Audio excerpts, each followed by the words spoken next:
Learning English, action verbs. Spotting the movement in your sentences.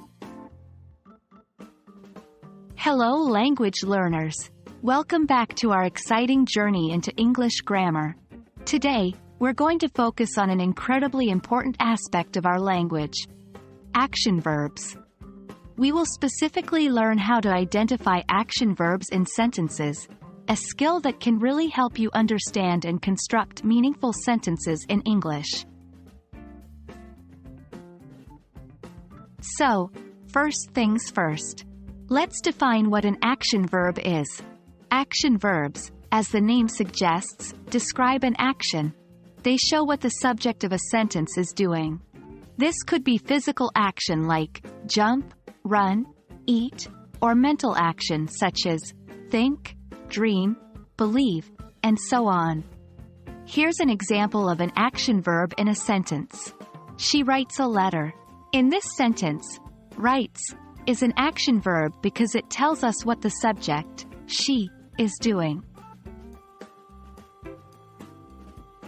Now, let's dig into how to identify action verbs in sentences. This process can be straightforward if you remember that action verbs tell us what the subject is doing. Let's see some examples. 1. John plays the guitar. 2. I love eating ice cream. 3. They are reading a book. In these sentences, plays, love, and are reading are action verbs as they are showing the actions of the subjects, John, I, and they, respectively. It's important to note that some sentences might have more than one action verb. For example, in the sentence, she writes a letter and mails it to her friend. Both writes and mails are action verbs. To master the skill of identifying action verbs, the best way is to practice. Try reading books, articles, or even looking at sentences around you, like on signs or in advertisements, and identify the action verbs. Remember, look for the word that shows what the subject is doing. That wraps up our discussion on action verbs for today.